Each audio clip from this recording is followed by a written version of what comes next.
Hello guys, চলে এলাম আবার একটা নতুন মিনি ব্লগ নিয়ে। গাইস, আমি এসেছি আমার মামার ছেলের বউ ভাতে। তো দেখা পাচ্ছ বর বউ বসার জায়গা করেছে, কত সুন্দর সাজিয়েছে, তোমাদেরকে দেখাচ্ছি। আর এখানে সারি সারি চেয়ারও বসানো আছে, মানুষজন বসার জন্য বসার জায়গাও করা আছে। আর এখানে আমার মা আছে, খালা আছে। গাইস, অনেকক্ষণ ওয়েট করে তারপরে খাচ্ছি টক ঝাল ফুচকা। তো ফুচকাটা তো অনেক সুন্দর টেস্ট হয়েছে। এখানে অনেক মানে আনলিমিট ফুচকা আর কি। গাইস, এটা যে লম্বা লম্বা দেখা পাচ্ছে, এটা হচ্ছে গিয়ে গোশের কাবাব। এখান থেকে আমি নিলাম খাওয়ার জন্য। গাইস, এটা দেখা পাচ্ছে পকোড়া, কত খাবো মজমজে পকোড়া। তো আমি এখান থেকে প্লেট নিলাম।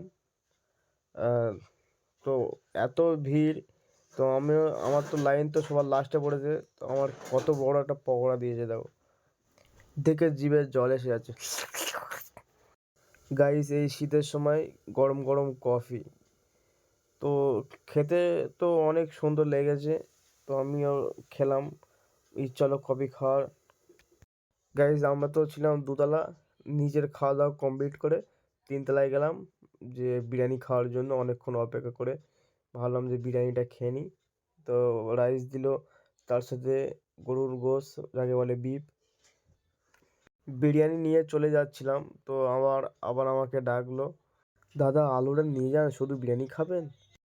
গাইজ, আমি খাওয়ার সময় কোনোদিন ভিডিও করি না, তাও আমি ভিডিও করলাম, কারণ তোমরা তোমরা হয়তো ভাবছো যে এত কিছু খেলাম, তাও বিরিয়ানি যদি না খেয়ে আমি যদি ফেলে দিই, তাই হয়তো তোমাদেরকে দেখানোর জন্য, বিশ্বাস করানোর জন্য, তাই আমি ভিডিওটা করছি। গাইজ, আমি বিরিয়ানি খেতে তো ভিডিও করছি, অনেকজন আমার দিকে দেখছে, ভাবছে ছেলেটা কি করে। গাইজ, বিরিয়ানিটা খেয়ে চলে এলাম ঘোল খেতে। তো ঘোলটা খাওয়ার উপকার হচ্ছে গিয়ে হজম করা। আমি এই এক গ্লাস খাচ্ছি, তোমরা দেখা পাচ্ছ, কিন্তু আর হলেও এক গ্লাস আমি খেয়ে নিয়েছি। 2 গ্লাস ঘোল খেলাম আমি একা। গাইজ, ঘোল খেয়ে নিয়ে কিছুক্ষণ পরে আবার খেতে গেলাম আইসক্রিম।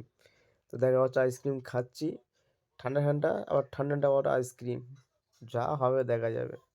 এদিকে সর্দি করেছে, তাও আইসক্রিম খাচ্ছি, বিয়ে বাড়ি বলে কথা। গাইস, আমার তো খাওয়া কমপ্লিট। তো বাড়ি যাওয়ার জন্য আমি একটা উবের ভাড়া করলাম, উবে করে আমরা এখন যাচ্ছি। গাইস, দেখা হবে পরের মিনি ব্লগে। তো এখন আমি রাখছি, টাটা বাই বাই।